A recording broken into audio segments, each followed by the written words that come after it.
Looks like it's live streaming. Excellent. Great. Yes, thank you everyone for your patience. These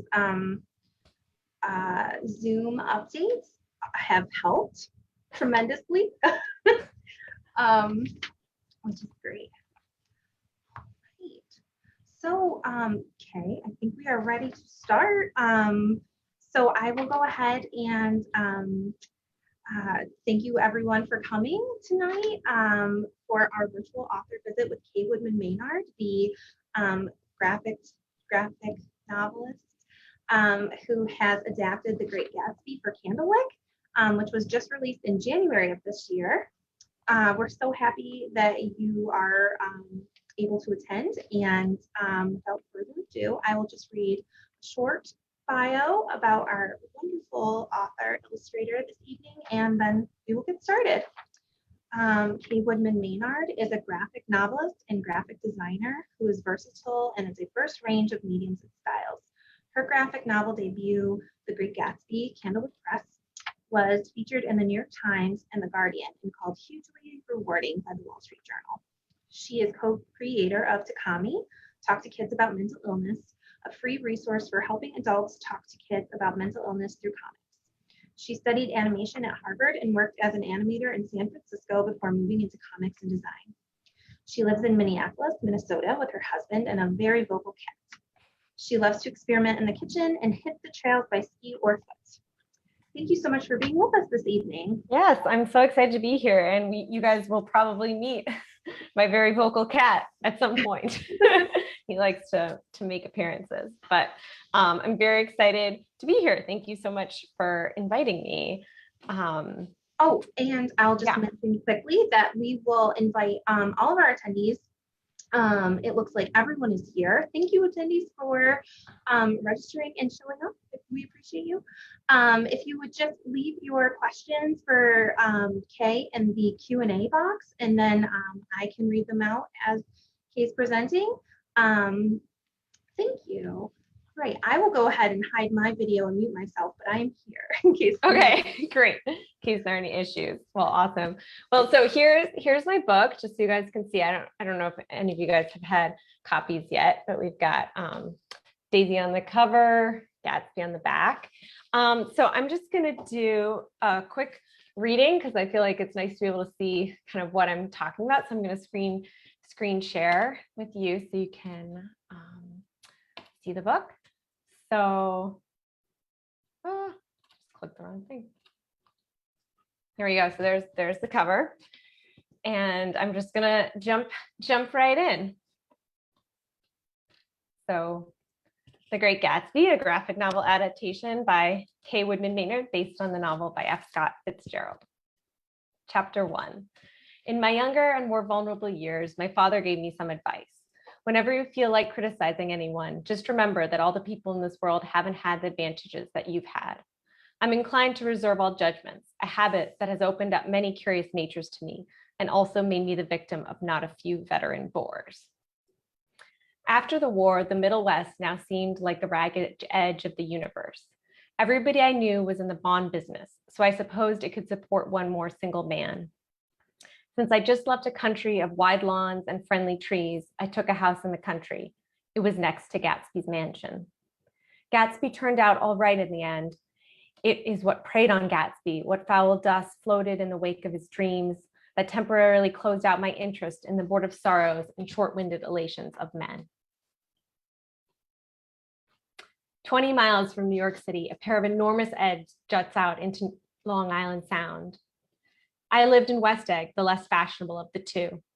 The history of the summer really begins on the evening I drove over to East Egg to have dinner with the Tom Buchanans.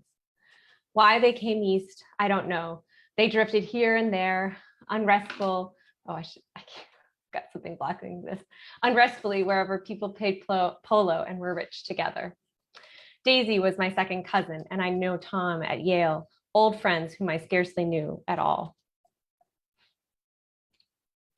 Tom had been one of the most powerful ends that ever played football at New Haven. I've got a nice place here. Now, don't think my opinion on these matters is final, just because I'm stronger and more of a man than you are. He was one of those men who reached such an acute limited excellence at 21 that everything afterwards savors of anticlimax. His family was enormously wealthy. Even in college, his freedom with money was a matter for reproach. Let's go find Daisy.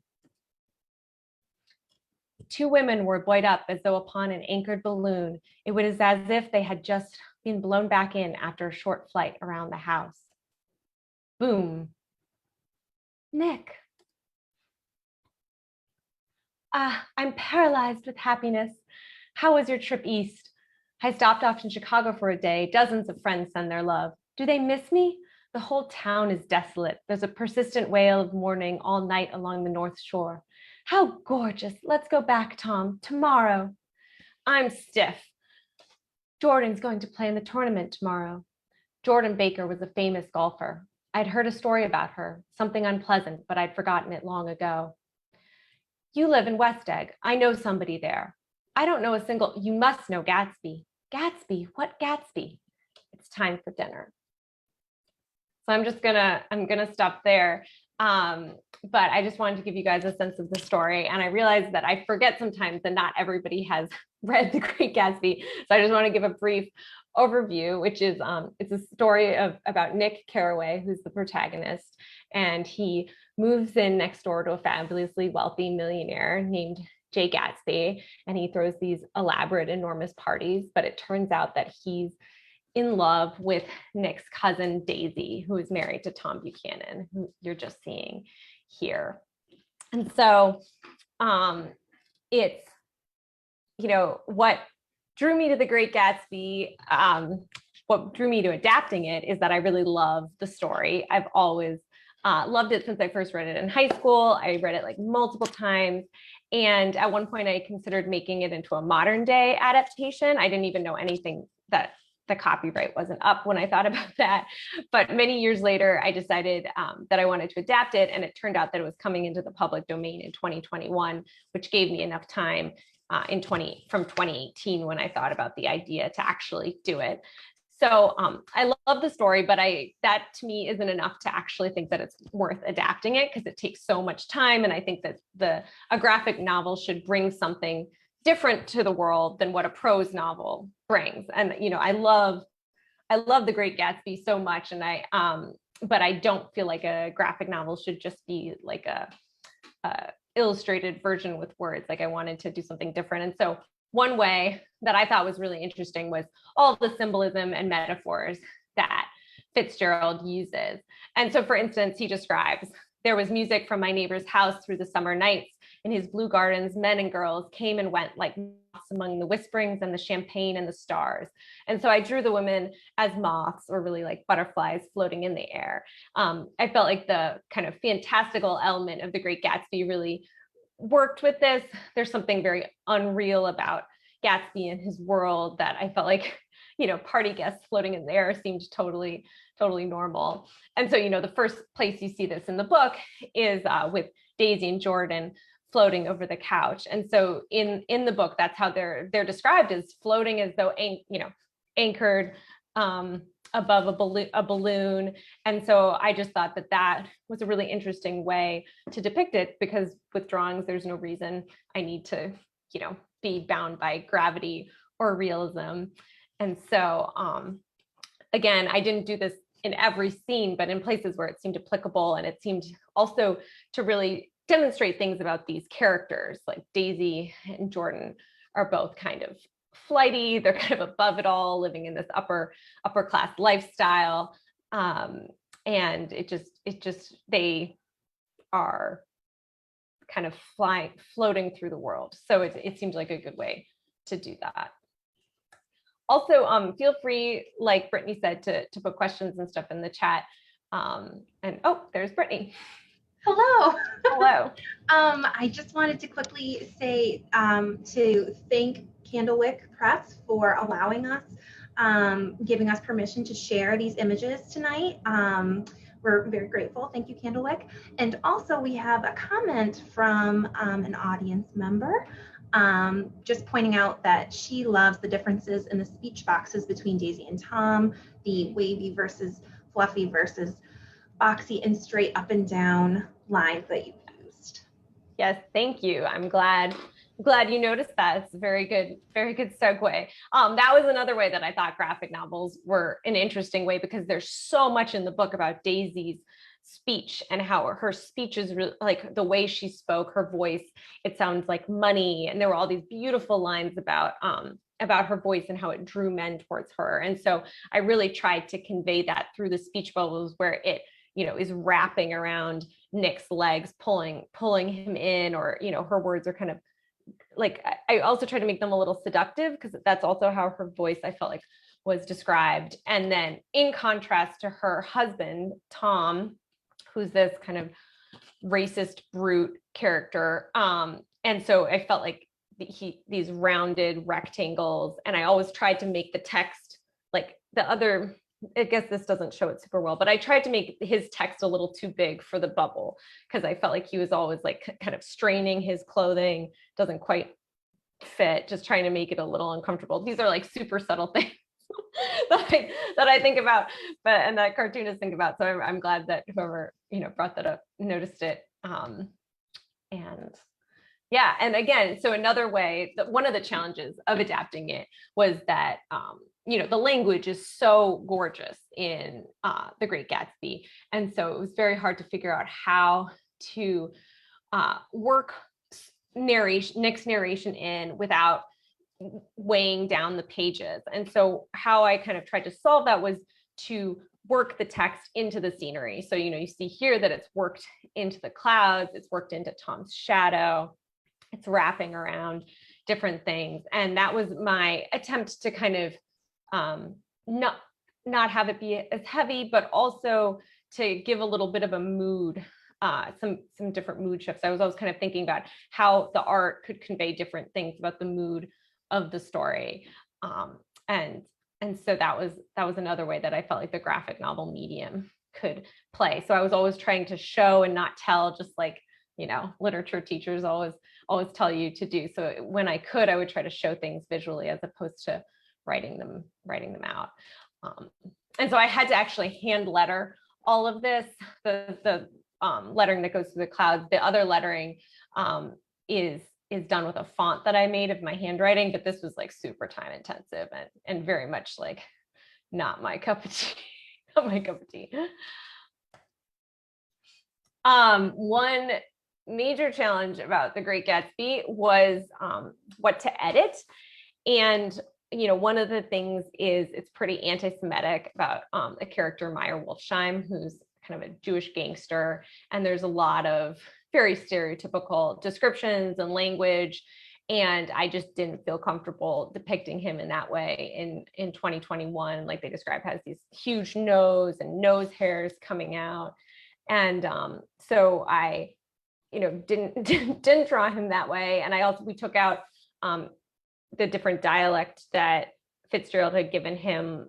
There's this famous thing, like, do you want a connection is what he's trying to say, but it's called connection. So that was a change that my editors and I decided to make. And there were just also changes.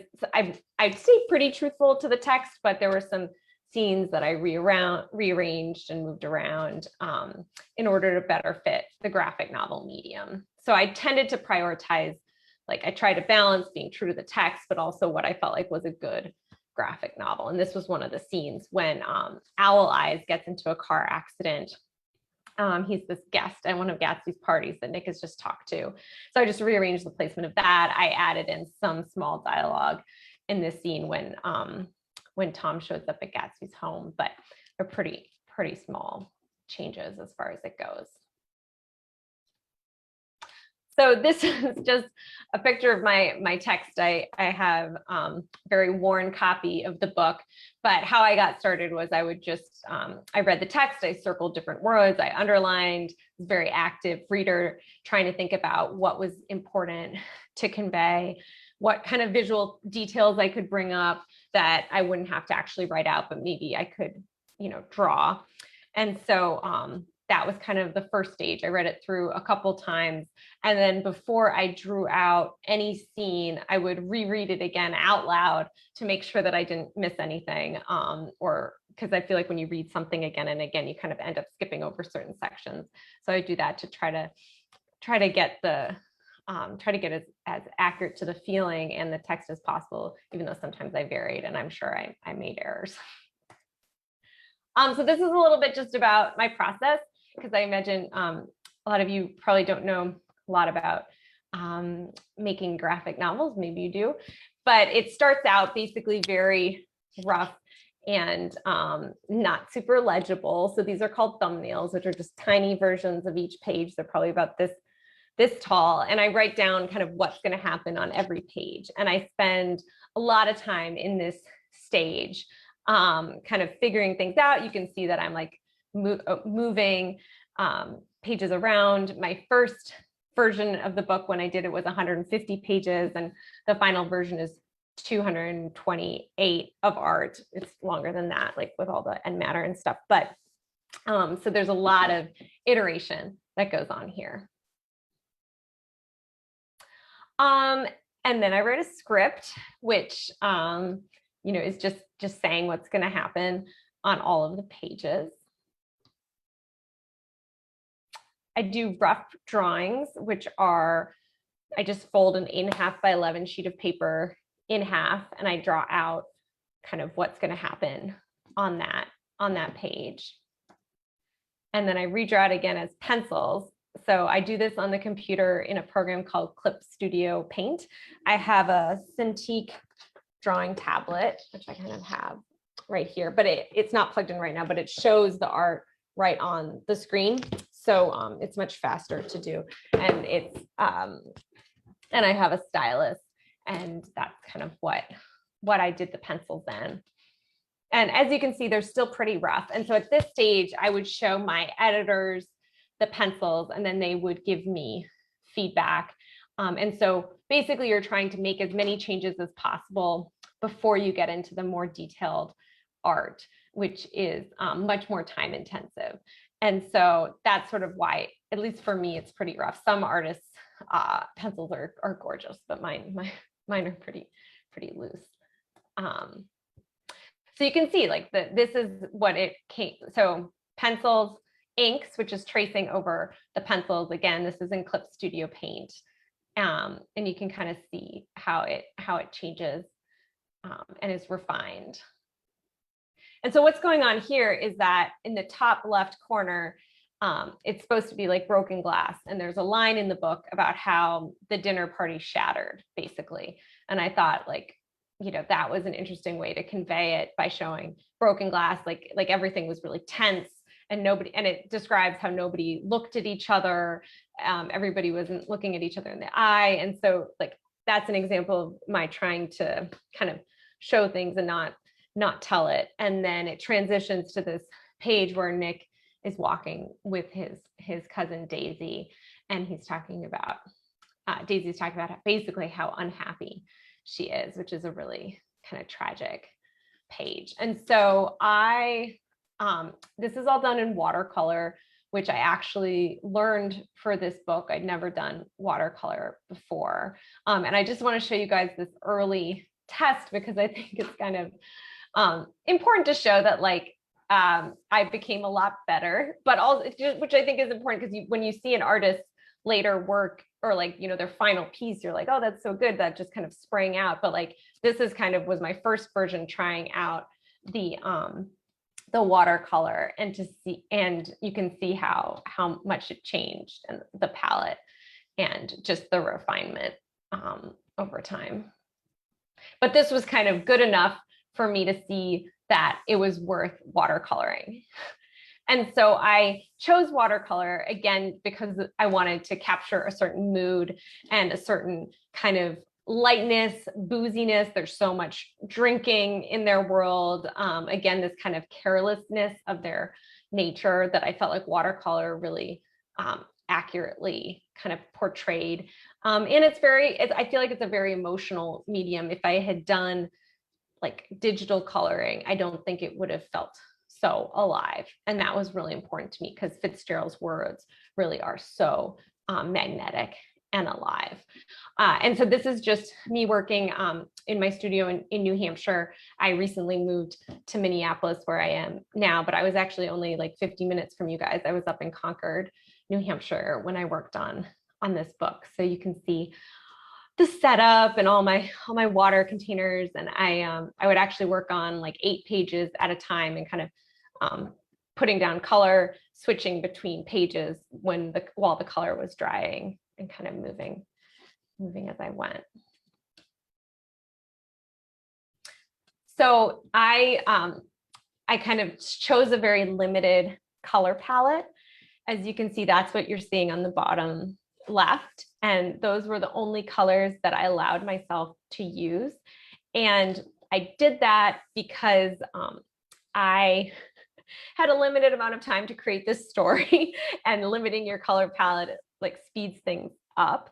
And also I would only choose like 2 or 3 colors a page. So you get these very kind of distinctive colors throughout the story that kind of shift with the mood. And what you're seeing here with all of these little cutouts is I end up printing out my inks on tiny little pieces of paper, and I watercolor them just quickly to try out different colors for each page. And so that way I would save myself all the work. If I chose the wrong colors, I wouldn't have to waste a whole sheet of paper that I printed out. And so I guess I didn't explain this, but I ink digitally, and then I print out my inks onto watercolor paper, and then I watercolor by hand. And so that made this part easy because I would just shrink down the inks and test things out. So my process is very iterative. I tend to kind of have an idea in mind, but I want to see it, and then I usually change what I had in mind. So that's why there's so much trial and error here, again, to also just speed things up. So one kind of fun thing is designing the environment of the world. And that was also very, very challenging because there was a very specific description in Gatsby about the house. And he describes, Fitzgerald describes that it was a factual, so the house on my right was a colossal affair by any standard. It was a factual imitation of some Hotel de Ville in Normandy, with a tower on one side, spanking new under a thin beard of raw ivy, and a marble swimming pool, and more than 40 acres of lawns and gardens. And so Hotel de Ville is actually like a town hall. And so I looked a lot at French town hall designs to try to convey that. And I actually, this shot doesn't show the tower that's mentioned, but I put a tower on the other side, and the pool is on the right side. And so I designed all the sides of the building. So like what you were just viewing was the back, the side facing the water, but you have the front, the back, the side facing Nick's cottage, the pool side, the bird's eye view, and then like the gatehouse. And so I had to do this because I had to draw the mansion from all different perspectives. And in order to try to keep it consistent, I had to use a reference. And so I would reference this, and I really didn't want to like accidentally drop windows or drop a tower or whatever. But it was definitely a challenge visually to do and try to stay consistent. And that was something I find challenging with creating graphic novels, is consistency, like keeping the character designs consistent. Here's an example of that. This is Nick's character sheet. And so I draw him in all different poses, you know, facing forward, facing at different angles, the back.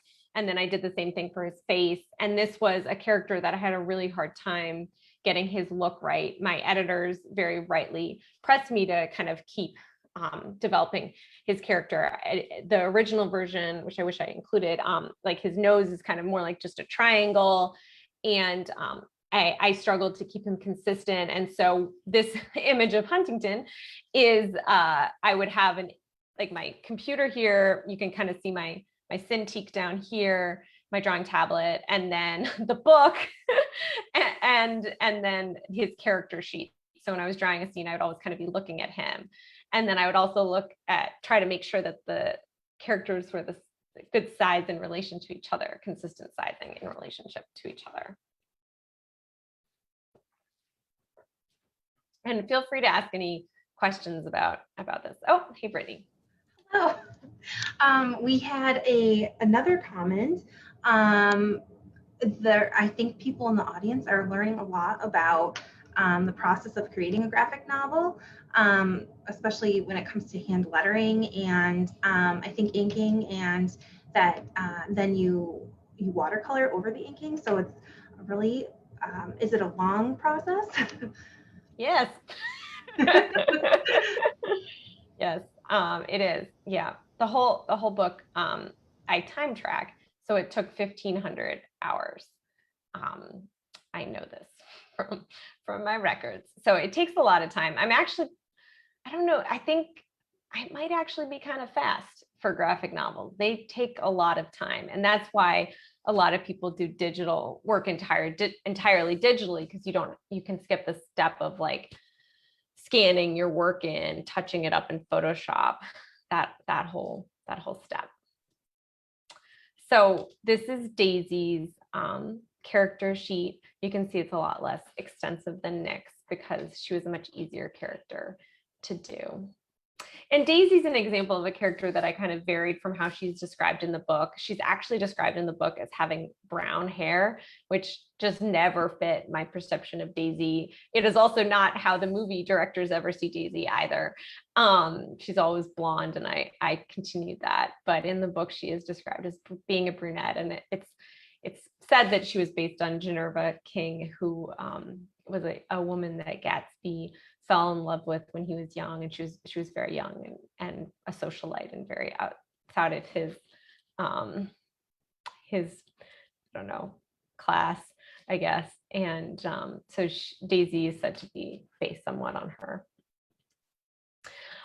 This is examples of how taking reference photos of myself. So this is me as Myrtle, Tom's mistress, me as Owl Eyes, me as Daisy. So I just take these photos from my computer and reference them. And it's usually done, I do this mainly when I'm struggling with a shot. I don't do this for every shot, but these were ones that for whatever reason I was really having a hard time with.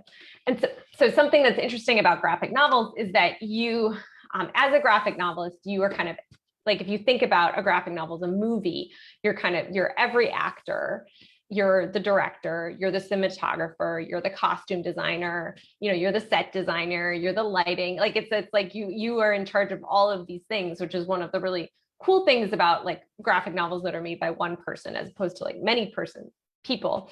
But it's also very challenging. And so, one of the areas is like acting all of those different characters. And like Tom was a very funny one for me to act, because I would kind of like puff out my chest and like, like stand really wide and try to act like a macho man as much as I could. So this is kind of fun. Another challenge with the book was figuring out how historically accurate to be, whether, like to look up like every single thing, any shoe, any cup, any, like piece of furniture, would that have been in this world? And I decided that I did not have the resources to do that. But I did try to be somewhat historically accurate, but I kind of borrowed from the 1920s, the 1930s, which is, I think, a more interesting time period in terms of design and fashion, and then also from my own imagination. So an example of that is Gatsby's car, which you see here, and then you see that I went to this car museum that's actually outside of Boston. I'm forgetting the name. It's got like a long name, but anyway, very cool car museum. I went there and took photos of the cars to try to, I'm really bad at drawing cars. And so I was trying to get better. And I borrowed this model car from a friend.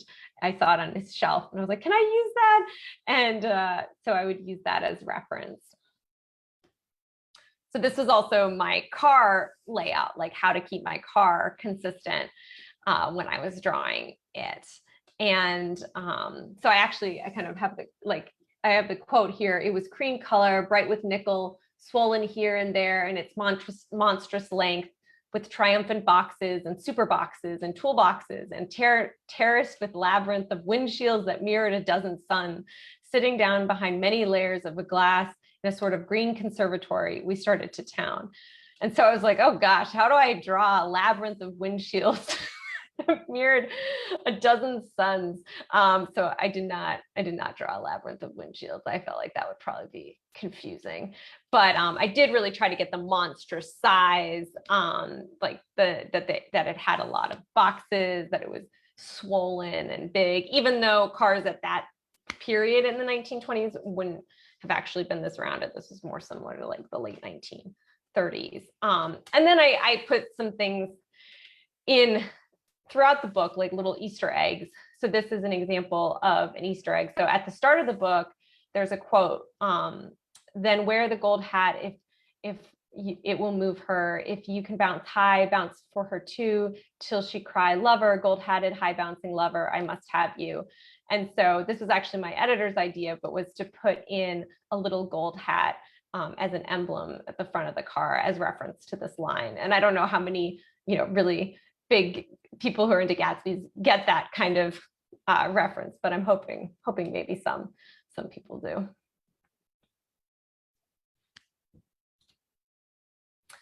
So it is like obviously a really big process to do this. And so this is how I kind of stay on track. Each of these sections represents a chapter, and this is like penciling, ink, and coloring. So each time I finish one of those things, I check it off, and that just kind of keeps me on track. And then every time I finish a chapter, I put a little rock in a tray. And so that kind of, again, helps me feel like I'm moving forward, even though sometimes it felt so slow and like it was never going to keep progressing. And that is me on the final day. And so that is the whole stack of all of the art. So you can kind of get a sense of how many pages it is, and it's thick watercolor paper, which is why it's so huge. And yeah, also my handle, in case you guys want to connect or have any questions, I'd be happy to answer them. So yeah, that's kind of like my Gatsby part. I can certainly talk about other things that I'm working on, but just want to pause in case anybody has questions, or I can also keep going.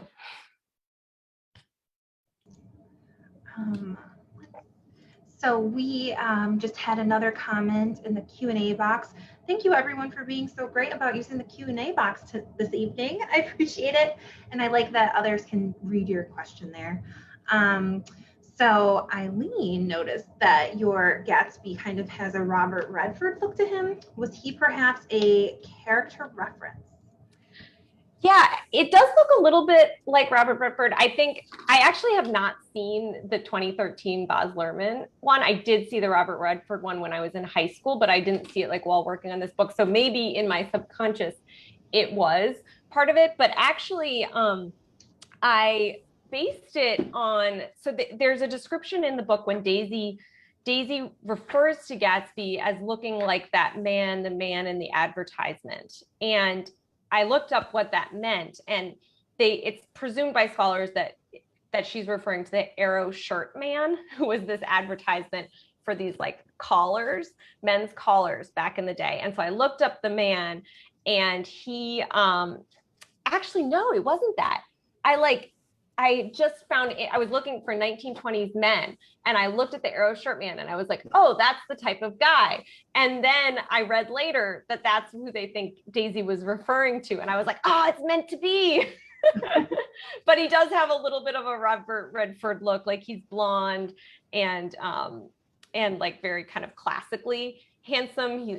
That always felt like my Gatsby in my head. But like Leonardo DiCaprio was like, what are you? not my Gatsby. So yeah, that's kind of a long answer. I'm just leaving a link in the chat so everyone can place a hold on your book in our catalog. We have several copies, but most are out. However, have no fear. We have 3 copies of Kay's book to give away this evening. And Kay was so kind as to send these beautifully, beautifully illustrated book plates. So we have enough for everyone in attendance tonight. Sweet. That's awesome.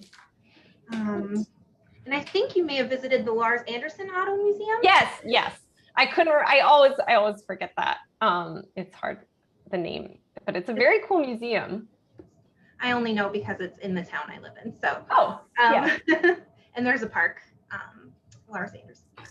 You should check it out. It was pretty fun. I'm so not a car person. So like the fact that I enjoyed it was good. So that was like one of those funny things that was quite challenging for me to do. I was just like, well, at least it's not horses, because that's another thing that's really hard for people to draw. It's like cars, at least they're easier than horses. But yeah.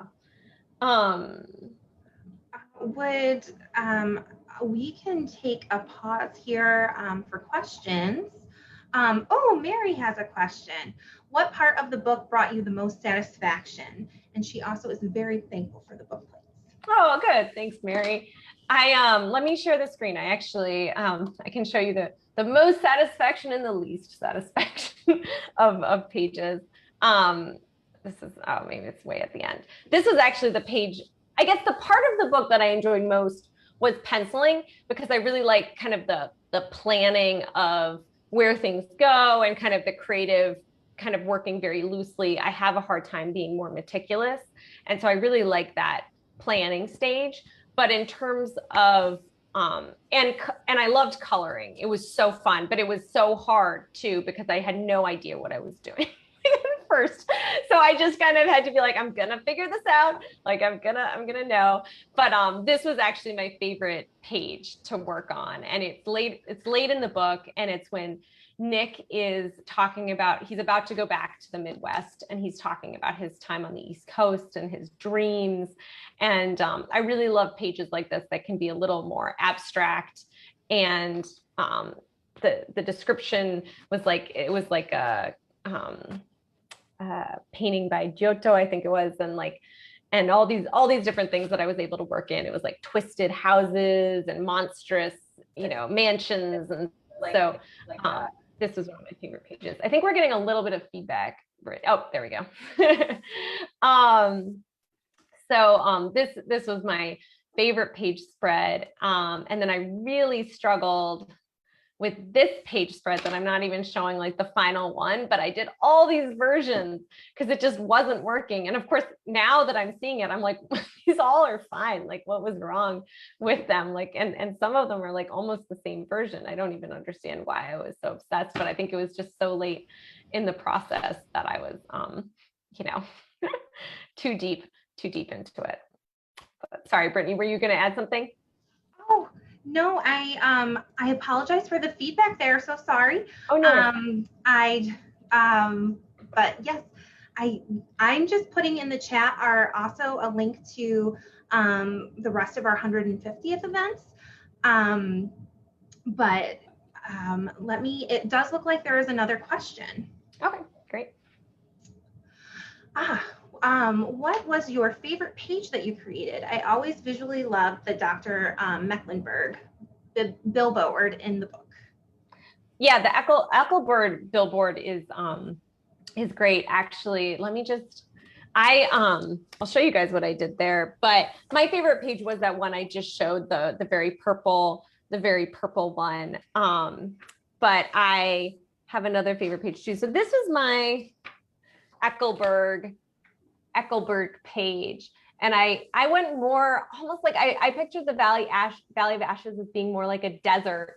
And so I looked at kind of industrial wastelands, but also deserts, because the descriptions of ashes and different things. I felt like the cars were covered in ashes and the people were covered in ashes.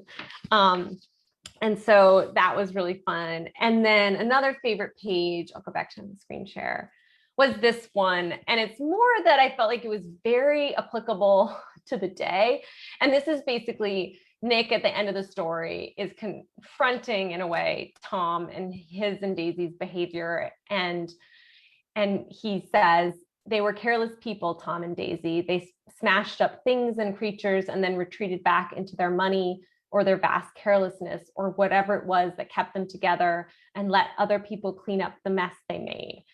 And then you see below him, all these, they're just stomping over people, bodies, cars, jewels, drinks, and I felt like that, sadly, was sort of applicable with how a lot of us people go through the world, not kind of thinking about how their actions have consequences, which is one of the reasons I think Gatsby kind of stays on is that message.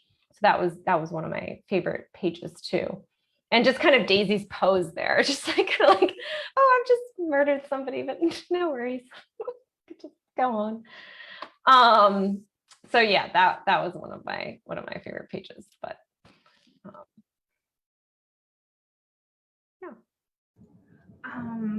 we maybe while we're giving everyone the opportunity to just get some more questions in the chat, everyone's had such wonderful questions this evening. You could tell us a little bit more about maybe your webcomic or what you're working on now. Sure. So, sorry to go back through. So this is takami.org. So it stands for Talk to Kids About Mental Illness. And this is a comic that I do with a friend of mine who's a child psychiatrist, and also another friend who does early childhood education. And so we created they're one-page comics, and the goal was just to explain to kids what different mental illnesses were. And all of them are using this little character, Takami. We call him Takami, this little monster. And they have like all of the illnesses. And so this is the PTSD one. And it's just trying to really simplify, but also demystify mental illness and try to make it more relatable.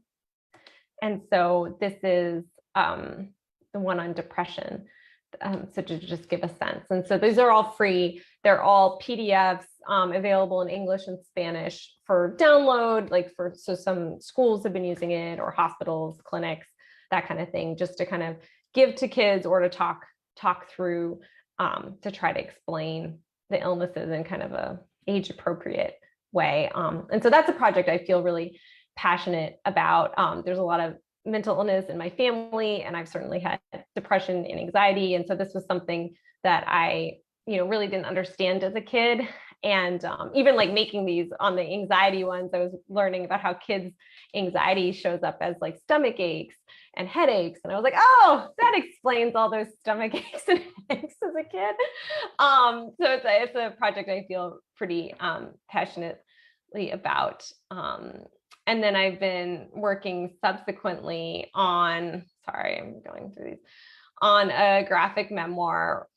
Initially, all of the characters were animals. I was a polar bear, and my sister and mom were birds. My dad was a bear. But as with a lot of creative things, like I created a pitch for my publisher, and we got feedback from her, which was kind of like it wasn't working in terms of age range and different issues.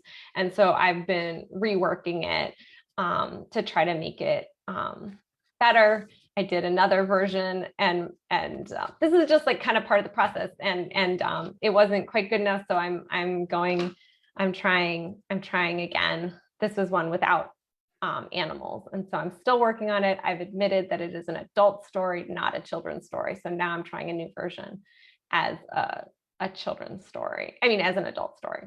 So it is hard to make graphic novels. I do not find it easy. I wrote 2 graphic novels before I got the deal for Gatsby, and I didn't succeed in publishing those. I got a new agent, and then she pitched Gatsby to the publisher, and so that's my debut. But I've been doing this for like, I guess 8-9 years now, so a lot of time. I tend to be a slow learner, so no, such is life.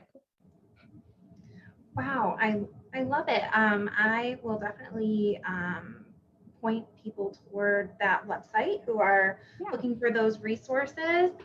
I think we were getting feedback earlier because I was checking to see if we have any questions on Facebook Live because we have 3 additional viewers there, Great. so, which is awesome. So I'm not seeing any questions though. If you are watching on Facebook Live and have a question, please feel free to put it in the comments. Yeah. Is everybody, I'm just curious, like, for people to put in the chat, like, have you guys all read Gatsby? Are you big Gatsby fans or just kind of interested in graphic novels? I'm just kind of curious where people are coming from. Like, love Gatsby. Good. Yeah, yeah. I do too, obviously, even after spending so many hours on it, I still love it. Sorry, I'm gonna open this. I just read it last month and just watched the Leo version of the movie last night. Oh, exciting. Yeah, I have not brought myself to watch it because I have such a clear picture in my head of my Gatsby world. And I guess now that it's on the page, I should be able to just to still have the clear idea. But I'm worried that once I see the movie, it'll affect the whole image in my head. Just like with Harry Potter, I had such clear images of the characters in my head, and then I saw the movies, and now those images are replaced. But it looks pretty fun. So yeah. Oh, thank you, Mary. I appreciate that. Yeah, and you should read the original. Oh, thank you, Kim. I appreciate that you think my book is better than the movie. Yeah, it's been interesting. Like some of my reviews are like, it's nothing like the movie. And I'm like, well, I based it on the book. So like it's always funny. But you should definitely read the original, Mary. It's really fun and it's a really fast-paced read. It's pretty short too. It's only like 170, 80 pages. So definitely worth it. And you should check out the other Wilmington library things because I'm very excited. Maureen Corrigan, who is the Fresh Air film critic, among other things, and like a professor at Georgetown, she wrote this fabulous book on reading The Great Gatsby called So We Read On.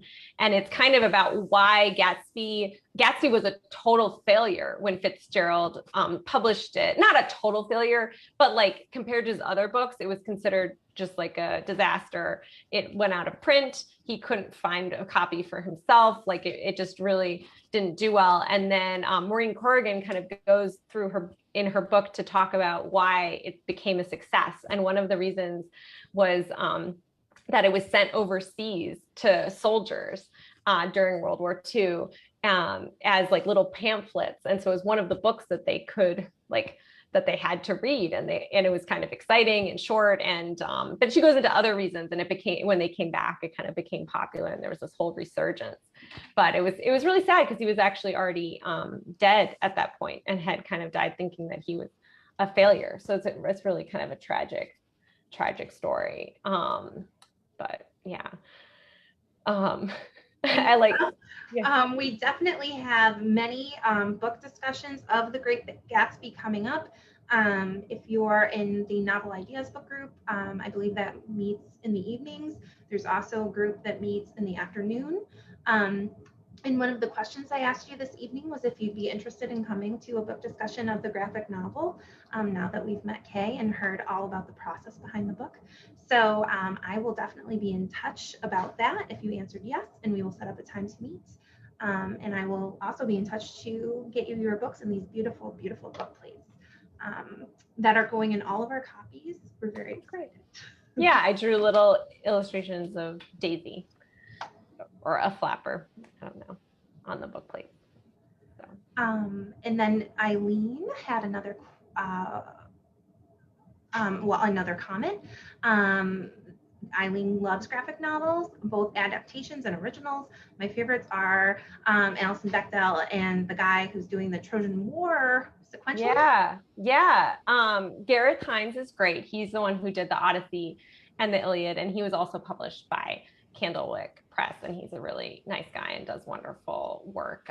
He's also done some like Romeo and Juliet, and I think some Edgar Allan Poe and other things. So those are Those are great. And I also love Alison Bechdel because I've been working on a graphic memoir. I've been reading tons of graphic memoirs, and obviously hers is Fun Home is a classic, but I just got her new book, which I'm just looking around because I like have it right over there, The Secret of Superhuman Strength, which is about her lifelong, I don't know, obsessions with different exercise things, but also life and aging and things. So that's been an interesting book.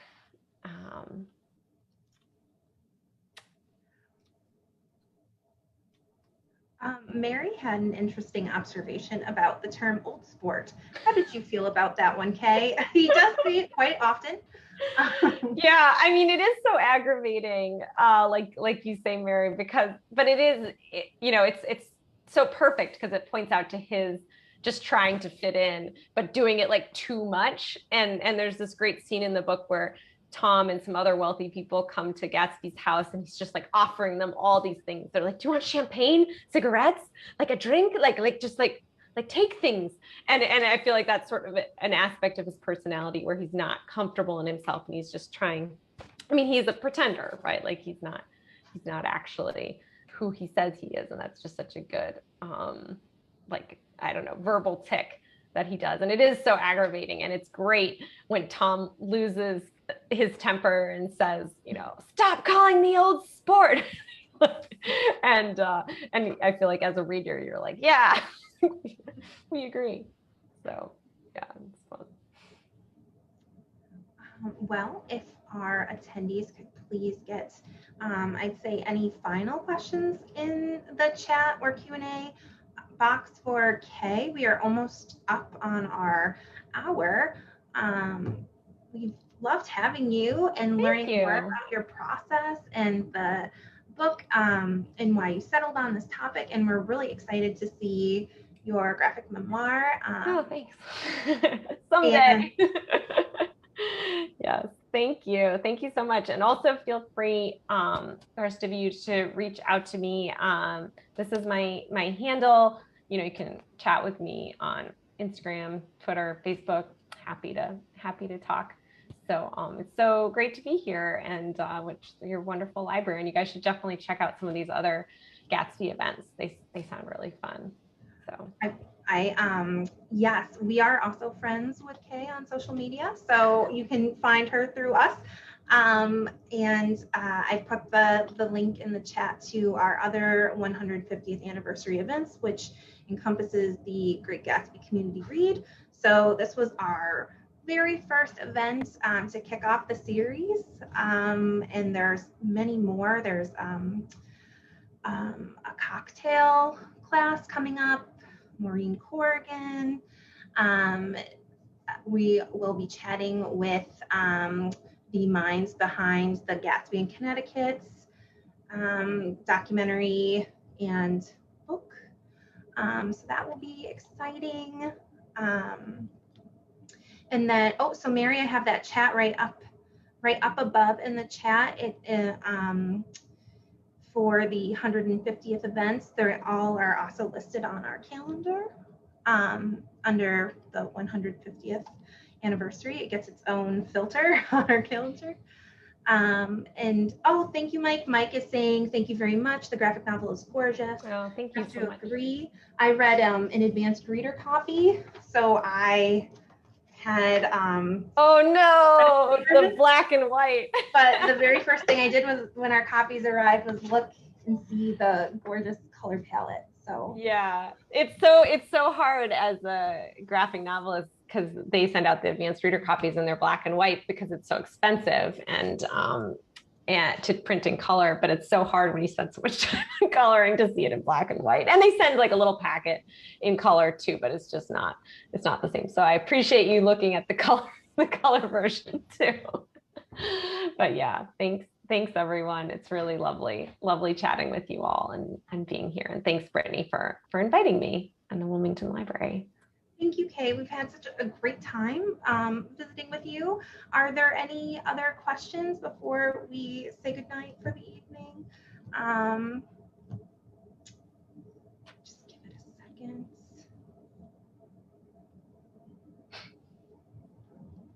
Well, remember, you can place a hold on the book right now. We'd love for you to. And I will be in touch about your book plates and copies of the book. And just thank you so much. We really enjoyed. Yes, thank you. Great to talk to you all. Have a good night. Bye.